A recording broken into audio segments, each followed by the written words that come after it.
Buenas tardes, mi nombre es Mariela Salerno, yo soy profesora de la Cátedra de Anatomía de la carrera de Licenciatura en Nutrición. Hoy vamos a hablar del teórico número 6, que es sistema nervioso.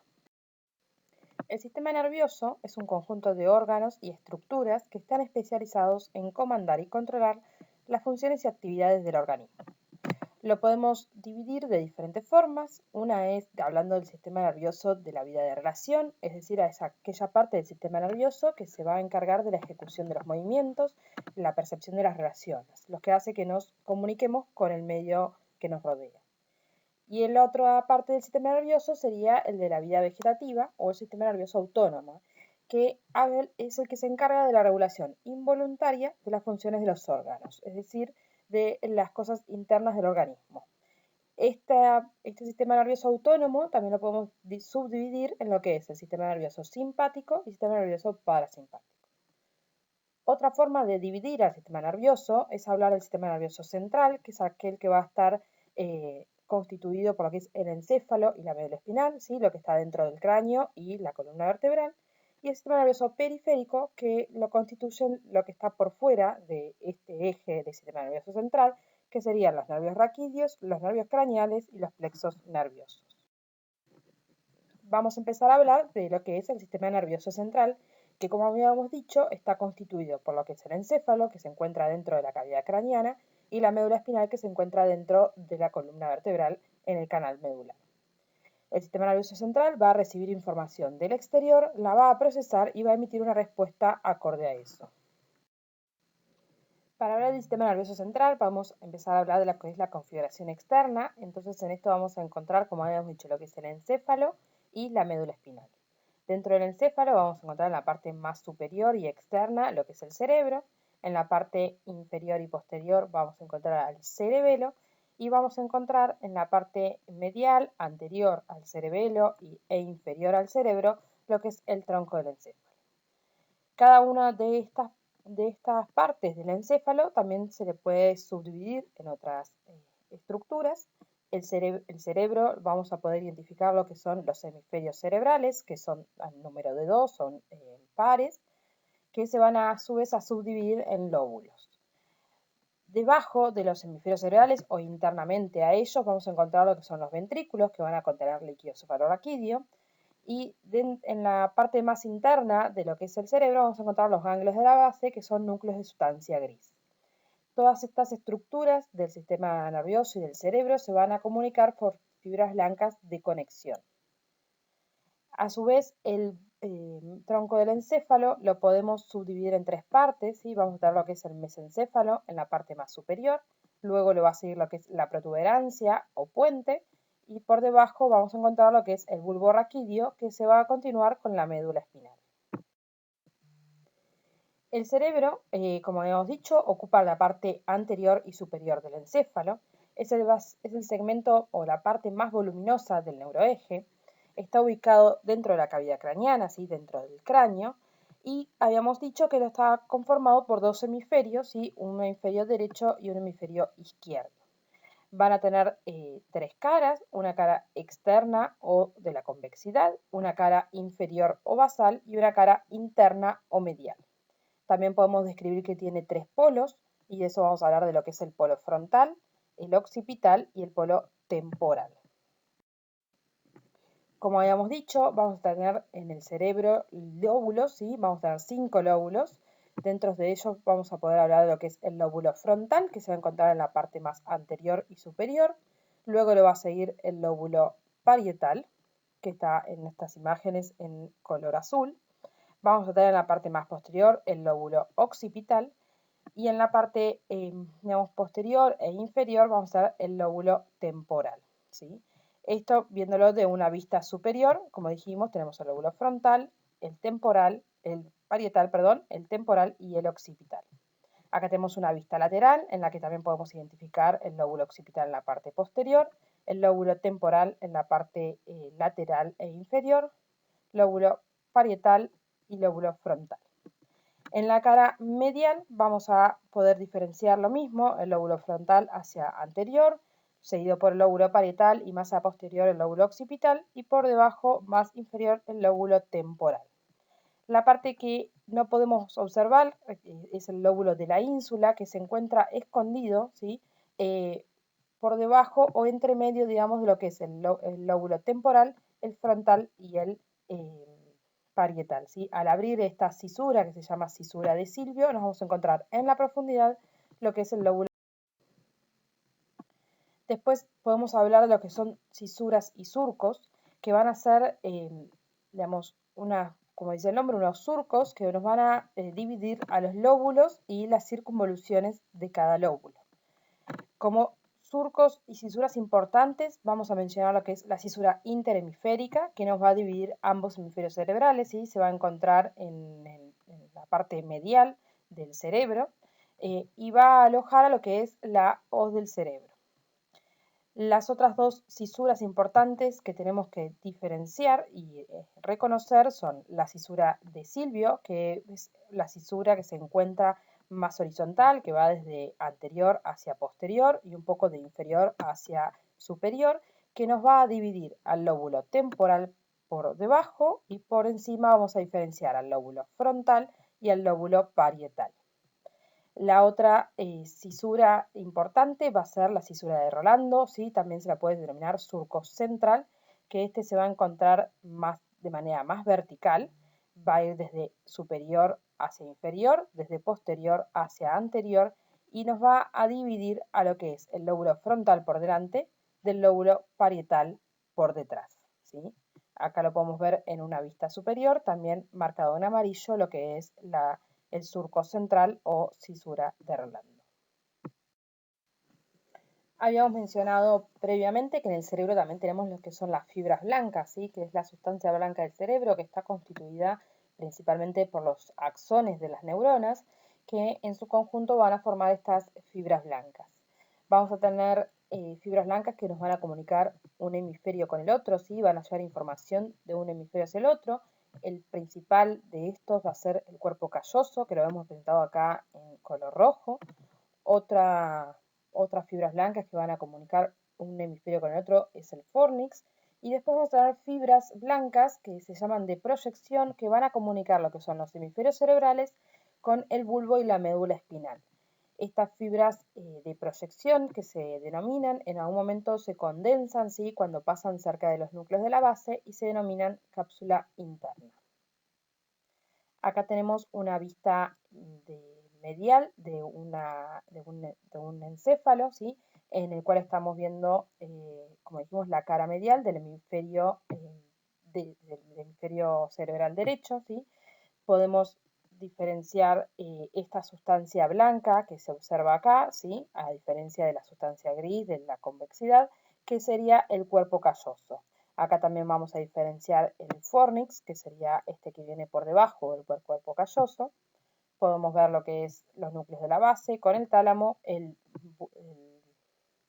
tronco del encéfalo con el mesencéfalo, la protuberancia del bulbo, y el cerebelo, como ya habíamos dicho, en la parte más inferior. Acá tenemos una vista superior en la que se recortó parte de lo que es el hemisferio cerebral y la corteza, en la cual podemos ver estas fibras que van de un hemisferio a otro, ¿sí? A lo largo de toda la convexidad, que sería el cuerpo calloso.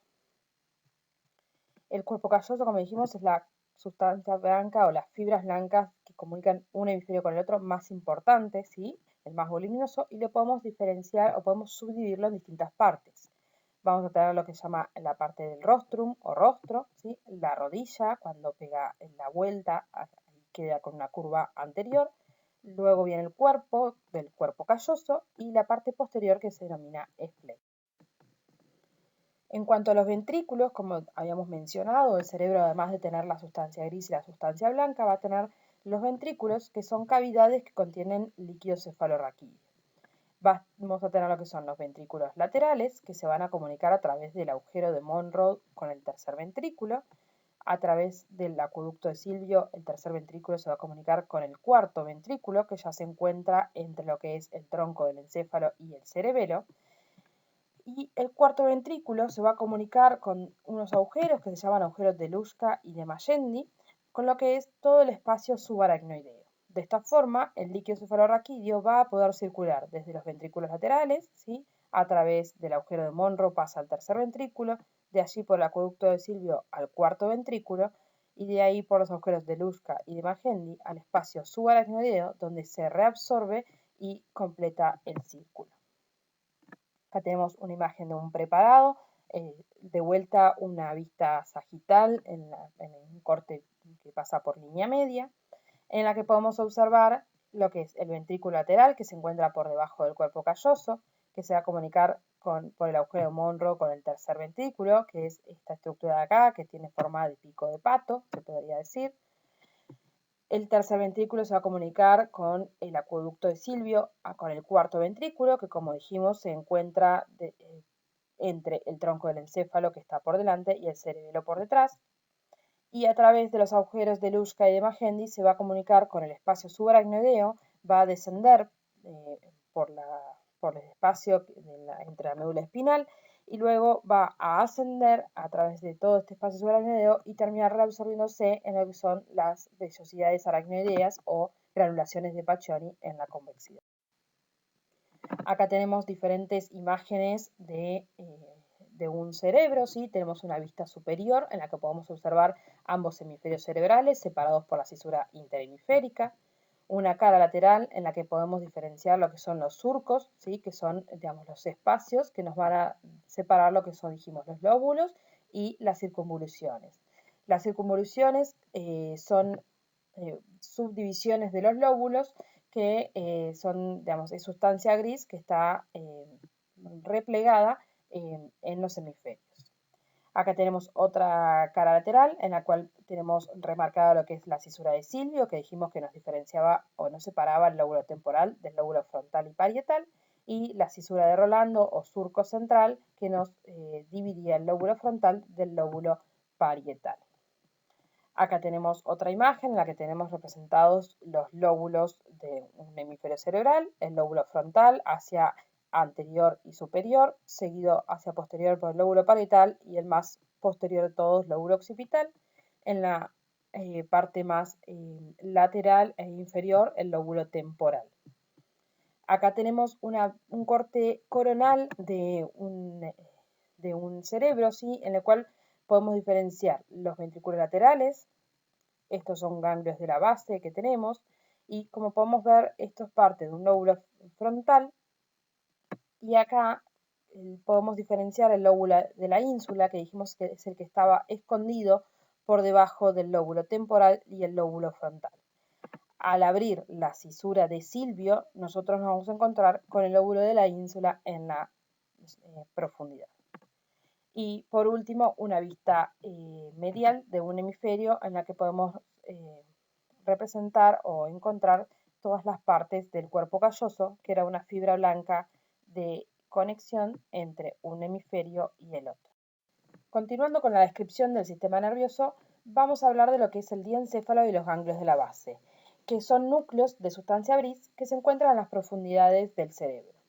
Como hemos mencionado, en la parte externa del cerebro y más lateral tenemos a los hemisferios cerebrales con la sustancia gris en la convexidad, seguido de la sustancia blanca. En la profundidad del cerebro vamos a encontrar nuevamente núcleos de sustancia gris. El diencéfalo va a estar constituido por lo que es el tálamo y el hipotálamo, que se encuentra por debajo de los ventrículos laterales y en la parte externa del tercer ventrículo. Otro ganglio de la base importante que vamos a mencionar es el núcleo lenticular, que es este que tiene forma triangular, que va a estar constituido hacia exterior por el putamen y hacia interior por lo que es el globo pálido. El núcleo caudado es otro núcleo importante, ¿sí? Que va a rodear a lo que es el tálamo y lo vamos a encontrar tanto en su parte superior como en su parte lateral, dependiendo en qué corte del sistema nervioso nos estemos encontrando. Acá tenemos otra imagen, en este caso es un corte axial de lo que es el cerebro y podemos identificar los hemisferios cerebrales hacia los costados con la sustancia gris en la convexidad y la sustancia blanca más interna. Vamos a diferenciar a los ventrículos laterales de un lado y del otro y podemos encontrar en continuidad con los ventrículos laterales a la cabeza del núcleo caudado, ¿sí? Los tálamos hacia un lado y hacia el otro, y esta estructura de forma más triangular, lo que es el núcleo lenticular, conformado por el putamen y el globo pálido. Ahora vamos a seguir con lo que son las capas que recubren al sistema nervioso central, en este caso al encéfalo. Vamos a empezar a describirlas desde externo hacia interno, las diferentes capas que vamos a encontrar. En esta imagen vemos representado la capa de la piel, ¿sí? Que va a estar seguido por un tejido cerebral subcutáneo, un espacio de músculo o de fascia, dependiendo en qué parte del cráneo nos estemos encontrando, seguido por el periósteo y el hueso, ¿sí? Que son, digamos, las capas más externas que nos van a recubrir el sistema nervioso. Seguido a la capa, digamos, ósea, ¿sí? Vamos a encontrar lo que son las meninges. Las meninges van a ser las membranas que recubren al cerebro y podemos diferenciarlas en tres capas: a la dura madre más externa, la aracnoides y la pía madre. Entonces, debajo del hueso vamos a encontrar a lo que es la dura madre, que a su vez se puede diferenciar con una capa externa y una interna. Debajo de la dura madre, que es una membrana bastante de un grosor más, que es de mayor grosor que el resto de las capas, vamos a encontrar a la aracnoides. Esta es una membrana más fina que va a contener en su espesor a lo que son los vasos que van a darle irrigación al sistema nervioso central, que también va a estar conformada por dos capas. Vamos a tener, entre estas capas vamos a encontrar trabéculas, ¿sí? Que se ven representadas acá en la foto, que es lo que le da el nombre a esta capa de aracnoides, porque simula como si fuera una telaraña. Este espacio entre la aracnoides y la siguiente capa que viene por debajo, que se llama pía madre, se va a denominar espacio subaracnoideo. La última capa, como mencioné, va a ser la pía madre, que va a ser la que va a estar pegada al cerebro y que lo va a acompañar en cada surco que esté presente. Entonces ya describimos todas las capas que recubren al sistema nervioso central y vamos a explicar algunos espacios que tenemos que tener presentes. Ya mencionamos al espacio subaracnoideo, que es aquel que se encuentra entre la pía madre y la aracnoides, ese espacio que está lleno de trabéculas y por donde viajan los vasos. Después tenemos lo que es el espacio subdural, que es debajo de la dura madre. Entre la dura madre y la aracnoides tenemos un espacio virtual que se denomina espacio subdural. Y el último espacio que hay que tener presente es aquel que se encuentra entre la dura madre y el hueso, que también es un espacio virtual que no debería contener ningún tipo de líquido, que es el espacio extradural. A su vez, estas meninges, sobre todo la dura madre, va a tener algunos repliegues que nos van a generar divisiones dentro del encéfalo. Entonces, la meninges, sobre todo, digamos, la dura madre, va a formar lo que es la hoz del cerebro, que nos va a dividir a un hemisferio cerebral del otro y se va a encontrar dentro de la cisura interhemisférica. Y luego va a hacer otro repliegue que se llama la tienda del cerebelo, que va a separar lo que es la parte más superior del encéfalo, los hemisferios cerebrales, de lo que es la fosa posterior, donde se encuentra el cerebelo y el tronco del encéfalo. Habíamos mencionado, cuando hablamos de los ventrículos, el líquido cefalorraquídeo, que se encontraba recubriendo a todo el sistema nervioso central y dentro del espacio ventricular. El líquido cefalorraquídeo es un ultrafiltrado del plasma que se va a producir en los plexos coroideos, que son arterias en forma de plexos que se encuentran en los ventrículos laterales, en el tercer ventrículo y en el cuarto ventrículo. Estas arterias, estos plexos, van a generar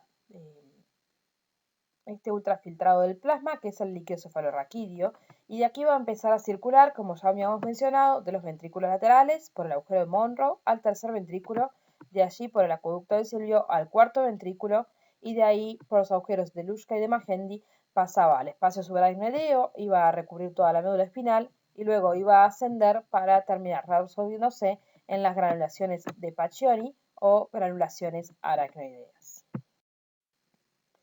En cuanto a la irrigación del sistema nervioso central, vamos a hablar de que está irrigado por dos sistemas arteriales, una circulación anterior y una circulación posterior, que se van a confluir y anastomosar en lo que se denomina polígono de Willis. La circulación anterior va a estar dada por las carótidas internas derecha e izquierda, que luego se van a dividir y van a terminar en sus ramas terminales, que son la arteria cerebral anterior y cerebral media. Recordemos que las carótidas internas son ramas terminales de la arteria carótida primitiva o carótida común. Como característica, la arteria carótida interna no va a dar ramas colaterales hasta que no ingrese al sistema nervioso central. La circulación posterior va a estar dada por las arterias vertebrales, que son ramas de la arteria subclavia, que van a ascender a través de los agujeros vertebrales de las vértebras cervicales y va a ingresar por el agujero magno al sistema nervioso central. Una vez que ingresa al sistema nervioso central, estas arterias vertebrales van a confluir y van a formar lo que se llama la arteria o tronco basilar, que va a dar como ramos posteriores y terminales a las cerebrales posteriores. Estas arterias cerebrales anteriores, medias y posteriores van a formar una anastomosis que se va a denominar polígono de Willis. De esta forma, recordar que el sistema nervioso central, como es un órgano de vital importancia, va a tener una circulación anterior y una circulación posterior. En cuanto al drenaje venoso del sistema nervioso central, va a tener una característica distintiva con respecto al resto del organismo, que va a estar dado por lo que son denominan senos venosos. Los senos venosos son vasos sanguíneos que van a estar conformados por un repliegue de la dura madre, ¿sí? La característica que tienen es que no tienen las capas características de una vena, sino que van a estar, sus paredes van a ser dura madre. Entonces vamos a tener unos senos venosos superficiales que van a drenar la parte más externa del encéfalo y unos senos venosos profundos que van a recoger sangre de lo que es las estructuras profundas del cerebro, como los ganglios de la base. Entonces, en esta imagen podemos ver representado en la parte más externa el seno longitudinal superior. Después tenemos el seno longitudinal inferior, que se comunican por diferentes venas, ¿sí? Todos estos senos van a ir a confluir en un espacio que se denomina la tórcula, ¿sí? O la confluencia de los senos, para continuar después su drenaje hacia la vena yugular interna. En cuanto a otra estructura del encéfalo, habíamos mencionado al cerebelo, que se encontraba en la parte posterior e inferior del encéfalo. Esta estructura, este órgano, va a tener como funciones la coordinación de movimientos, la coordinación del equilibrio y del tono muscular. Ya como ubicación, ya mencionamos que está ubicado en la fosa posterior, por detrás del tronco del encéfalo y por debajo del cerebro. Va a estar separado de este mismo por la tienda del cerebelo, que era un repliegue de la dura madre. Como configuración externa podemos diferenciar tres partes. Vamos a tener una parte central que se denomina dermis y dos partes laterales que se denominan hemisferios cerebelosos. Acá tenemos un preparado anatómico en el cual podemos reconocer al cerebelo ubicado por debajo del cerebro, por detrás del tronco del encéfalo, y se puede observar lo que, como es un corte medial, vamos a estar pasando por lo que es el vermis del cerebelo y se puede observar más lateralmente parte de un hemisferio cerebeloso. El tronco del encéfalo habíamos mencionado que tenía tres partes. Podíamos mencionar lo que era el mesencéfalo, que era la parte más superior, seguido por la protuberancia o puente, y luego el bulbo raquídeo, que se va a comunicar con la médula espinal. Empezando por el bulbo raquídeo, que dijimos que se va a continuar con la médula espinal, podemos mencionar que como límite superior vamos a encontrar a la protuberancia y como límite inferior lo que se llama la decusación de las pirámides. Las pirámides o esta decusación de las pirámides son esas fibras blancas que descendían desde la convexidad y desde la sustancia gris cortical, descendían para comunicar lo que eran los hemisferios con la médula espinal. Esas fibras blancas van a constituir lo que son las pirámides vulvares, que van a tener un momento en el que van a cruzar de un lado al otro, denominándose la decusación de las pirámides. El bulbo raquídeo tiene una forma de un cilindro aplanado, sí, con base superior y vértice inferior. Va a tener fascículos, es decir, fibras que van a ser ascendentes y descendentes, fibras de conexión, que van a transmitir información desde la médula espinal hacia el sistema nervioso central. También van a tener sustancia gris formando núcleos que van a ser el origen de pares craneales, como el par craneal 11 y el 12. Como algunas funciones relevantes que podemos mencionar, va a tener funciones neurovegetativas, va a controlar lo que es el reflejo de la tos, el centro del vómito, el centro de la frecuencia cardíaca, de la respiración, dentro de otras funciones que podemos encontrar. En cuanto a la protuberancia, dijimos está por encima del bulbo raquídeo y por debajo del mesencéfalo. Lo vamos a encontrar también anterior al cuarto ventrículo y anterior al cerebelo. También va a contener fibras blancas, que son fascículos ascendentes y descendentes. Va a contener a los pedúnculos cerebelosos, que son fibras de conexión del cerebelo. Y va a tener los núcleos de los pares craneales del cuarto al décimo. Como funciones que podemos mencionar, va a tener la función de la coordinación de los movimientos, la regulación de la conciencia y el centro de control de la temperatura. Por último, el mesencéfalo, la parte más superior del tronco del encéfalo, va a estar ubicado por encima de la protuberancia y por debajo del diencéfalo, que eran aquellos núcleos de sustancia gris que teníamos en la profundidad del cerebro. Va a estar anterior al cuarto ventrículo y al cerebelo. Se puede mencionar como que fuera la unión del tronco del encéfalo con los núcleos de la base o los ganglios de la base, denominado diencéfalo. Dentro del mesencéfalo vamos a encontrar lo que son los tubérculos cuadrigéminos, ¿sí? Que los vamos a ver en la parte más posterior.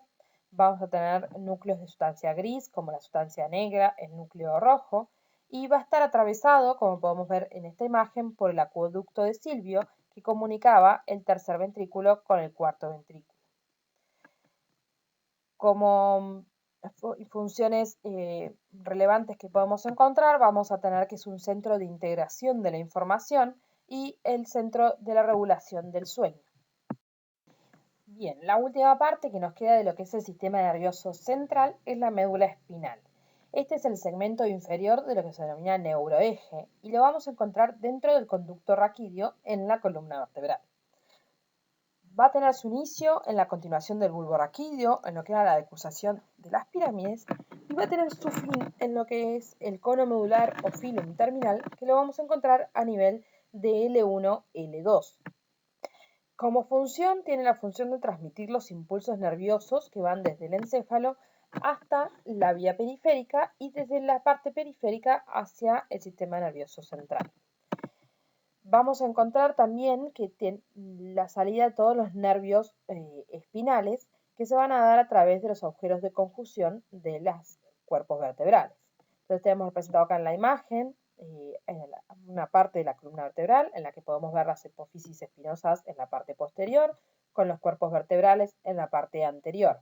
Encontramos que van a formar lo que es el canal medular, ¿sí? El conducto raquídeo, por donde pasa la médula espinal.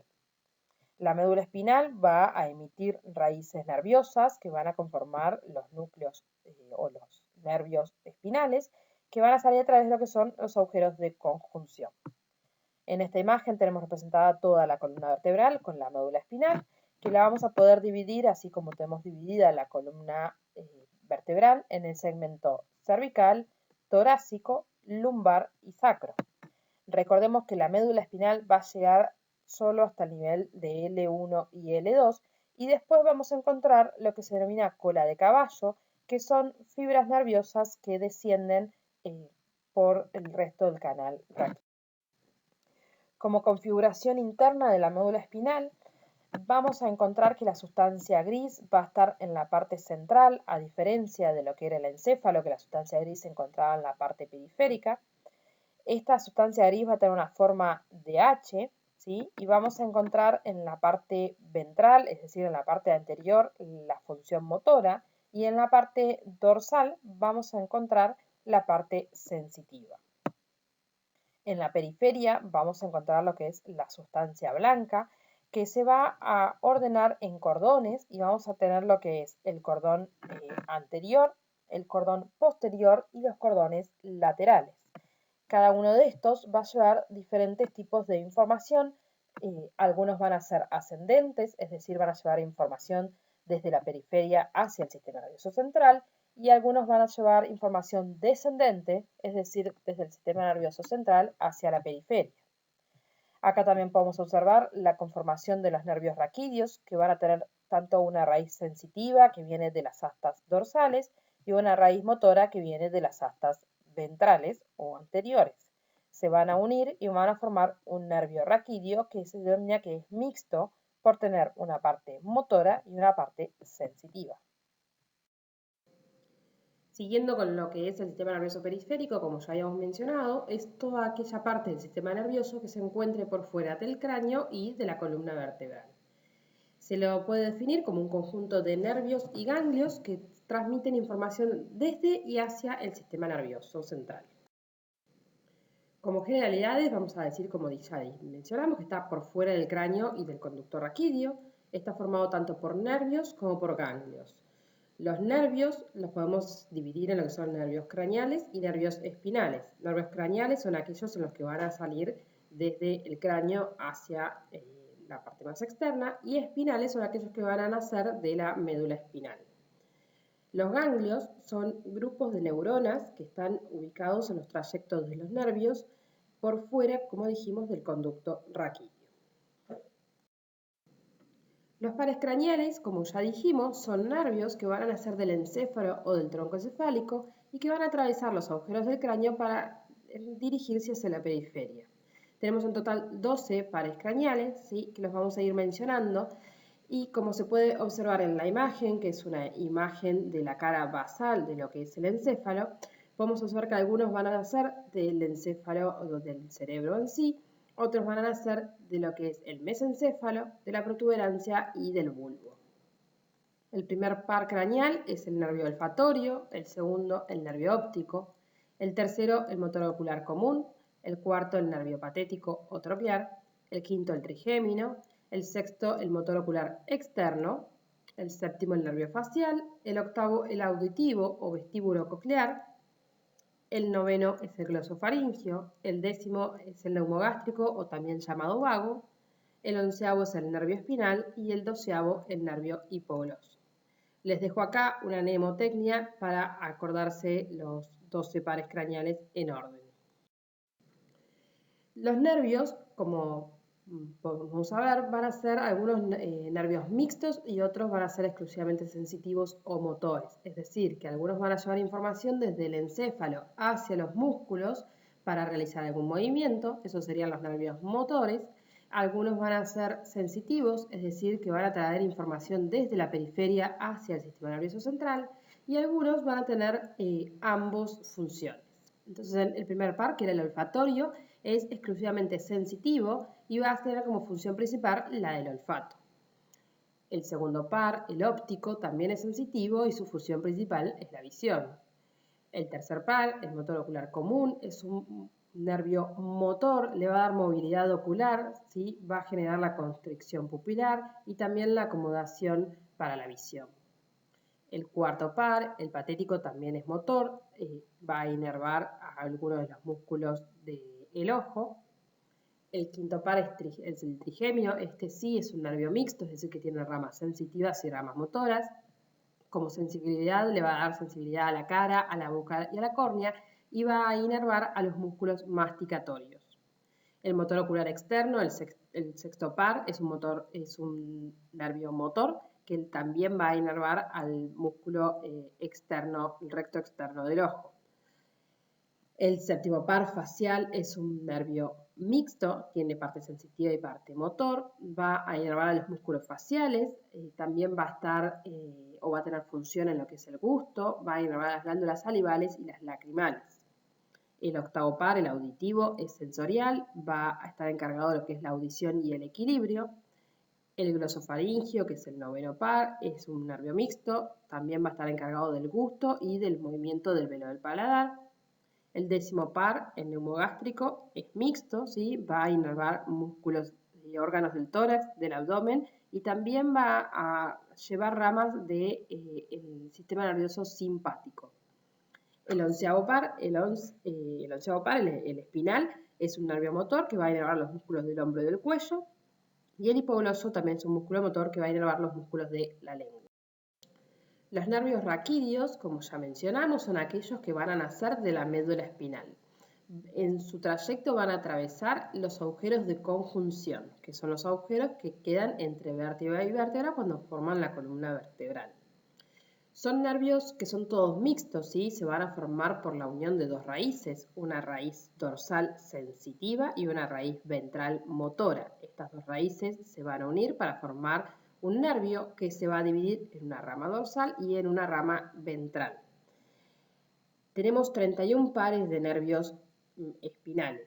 De estos, como dijimos, la rama dorsal se va a encargar de inervar músculos y el tegumento de la región dorsal del cuerpo. Y la rama ventral se va a encargar de inervar a los órganos y van a formar plexos en su trayecto. Los plexos, como dijimos, son la unión de los nervios que se van a unir para luego diferenciarse e ir a inervar distintos músculos u órganos. Vamos a mencionar al plexo cervical, al braquial y al lumbosacro. El plexo cervical va a estar formado por las raíces de C1 a C4 y se va a encargar de lo que es la inervación del cuello. Como podemos ver en este diagrama, las raíces ventrales de los nervios C1, C2, C3, C4 y parte de una rama de C5 van a unir y anastomosarse para dar algunos nervios finales, ¿sí? Podemos mencionar el occipital menor, el del esternocleidomastoideo, el cervical transverso, el del trapecio, el elevador de la escápula, el supraclavicular, ¿sí? Entonces es la unión de estas raíces nerviosas que van a formar diferentes nervios para ir a hacer la inervación de los músculos. El plexo braquial va a estar formado por las raíces de C5, C6, C7, C8 y T1. Estos se van a unir, a anastomosarse y van a formar troncos primarios y secundarios para llegar finalmente a los nervios que podemos mencionar como nervios más importantes: el nervio del pectoral mayor, el músculo cutáneo, el nervio axilar, el radial, el mediano, algunos nervios cutáneos del brazo, del antebrazo y de la mano. Estos se van a encargar de darle inervación a todo lo que es el miembro. Por último, el plexo lumbosacro. Este va a estar conformado por dos plexos, el plexo lumbar y el plexo sacro, que se van a unir entre ambos para dar finalmente los nervios que van a ir a inervar el miembro inferior y la pelvis. El plexo lumbar está conformado por las raíces de L1 a L4 y el plexo sacro por las raíces de S1 hasta S4. Acá en el diagrama podemos ver la anastomosis de estos nervios y cómo nos van a dar los nervios finales, que son el obturador, el femoral, el cutáneo femoral, el nervio ciático. Siguiendo con lo que es el sistema nervioso autónomo que habíamos mencionado, era una forma de dividir el sistema nervioso. Este se va a encargar de lo que es el control y la regulación de los órganos internos. El sistema nervioso autónomo lo vamos a poder diferenciar en lo que es el simpático y el parasimpático. Estos se dice que van a tener una función, digamos, antagónica. Van a estar formados por ganglios que se encuentran en una cadena laterovertebral, ¿sí? Y van a estar formados, como dijimos, por ganglios y plexos viscerales, es decir, plexos que se encuentran en los órganos. El sistema parasimpático, como se ve en la imagen, va a tener sus ganglios en la parte cervical y en la parte sacra, y el sistema simpático en lo que es en los ganglios desde torácicos y lumbares. El sistema parasimpático va a tener funciones como de contraer la pupila, de estimular la salivación, ¿sí? Contraer las vías aéreas, disminuir la frecuencia cardíaca, estimula todo lo que es la vía digestiva, ¿sí? Tanto de la actividad del estómago, de la liberación de glucosa, estimula la liberación de ácidos biliares, estimula la actividad intestinal, ¿sí? También se encarga del control de contraer la vejiga, promover la erección genital. El sistema simpático se dice que se activa cuando uno, como ejemplo, está en plan de huida. Entonces nos pone más alertas y va a distribuir las funciones a los órganos principales. Entonces el sistema nervioso simpático, cuando se activa, va a dilatar las pupilas, va a inhibir la salivación, relaja las vías aéreas para que uno tenga mayor capacidad respiratoria, eleva la frecuencia cardíaca, va a inhibir todo lo que es la función del sistema digestivo, ¿sí? Va a estimular las glándulas suprarrenales para la liberación de adrenalina y noradrenalina, va a relajar el esfínter vesical y va a promover la eyaculación y las contracciones vaginales. Por último, vamos a mencionar los órganos de los sentidos. Estos son aparatos especializados que van a darnos la relación con el mundo exterior y se van a encargar de lo que son las sensaciones. Tenemos 5 órganos de los sentidos o aparatos de los sentidos. Tenemos lo que es el tacto, el gusto, el olfato, la visión y la audición. Empezando con el tacto, el órgano principal de este va a ser la piel, ¿sí? La piel hay que considerarla como un órgano. Es el órgano más extenso de todo el organismo que va a recubrir toda la superficie corporal. Va a estar constituido por una capa más superficial que es la epidermis y una capa más profunda que es la dermis. En la dermis podemos encontrar lo que son los anexos de la piel, que van a ser las glándulas sebáceas, las glándulas sudoríparas, los pelos y las uñas. Acá tenemos un esquema que nos representa la capa más superficial, que es la epidermis, que es una capa avascular, y la dermis, que es una capa que tiene vasos sanguíneos, además tiene terminaciones nerviosas, ¿sí? Y tiene los anexos, que son los pelos, las glándulas sebáceas, las glándulas sudoríparas, y también tienen los músculos erectores de los pelos. El gusto, como órgano principal, va a tener a la lengua. Se va a encargar del sabor de los alimentos que ingerimos. La lengua está ubicada dentro de la cavidad bucal. Tiene una cara superior en la cual podemos encontrar 3 repliegues y una cara inferior en la cual podemos encontrar el frenillo. Podemos describir que tiene bordes libres, ¿sí? Los bordes laterales y el borde anterior, y una base ancha posterior con una punta o vértice anterior. En la lengua sabemos que está formada por un esqueleto osteofibroso, ¿sí? El hueso principal va a ser el hioides. Luego vamos a mencionar que tenemos la membrana glosofaringea y el septum. La lengua está formada por 17 músculos que, como dijimos, van a estar inervados por el nervio hipogloso, que nos va a dar la movilidad de la lengua. Y en la mucosa lingual vamos a encontrar lo que son las papilas linguales y las glándulas. Dentro de las papilas linguales las podemos diferenciar en lo que son papilas caliciformes, foliadas, filiformes y fungiformes. Vamos a encontrar órganos asociados a la lengua como la amígdala palatina y la amígdala lingual. Estas papilas linguales son las que se van a encargar de la diferenciación de los gustos, ¿sí? Y van a estar distribuidas en la lengua de una forma específica. En la parte del vértice de la lengua vamos a encontrar las papilas más que se encargan de diferenciar el gusto dulce, hacia los laterales más anterior el gusto ácido, más hacia posterior el gusto salado, en la parte posterior de la lengua el gusto amargo y todo en el centro el gusto umami. Siguiendo con los órganos de los sentidos, el olfato va como órgano principal, va a tener lo que son las células olfativas u olfatorias. Estas células van a estar ubicadas en la mucosa del techo de las fosas nasales. De acá van a nacer los filetes nerviosos del primer par olfatorio, que era un par craneal sensitivo. Estos filetes nerviosos van a atravesar la lámina cribosa del etmoides y se van a dirigir hacia el bulbo olfatorio, formando las cintillas olfatorias que luego van a ir hacia el cerebro. Acá tenemos un esquema de una base. Acá tenemos un esquema en el cual estamos viendo la cara basal del encéfalo, donde observamos cómo el bulbo olfatorio se transforma en los nervios olfatorios yendo hacia el ganglio de este nervio. Acá tenemos una vista sagital medial, donde podemos ver los filetes olfatorios de la mucosa nasal, cómo atraviesan la lámina cribosa del etmoides, forman el bulbo olfatorio y luego las cintillas olfatorias. El órgano de la vista vamos a mencionar como órgano principal el globo ocular. Es un órgano par que está ubicado dentro de la órbita.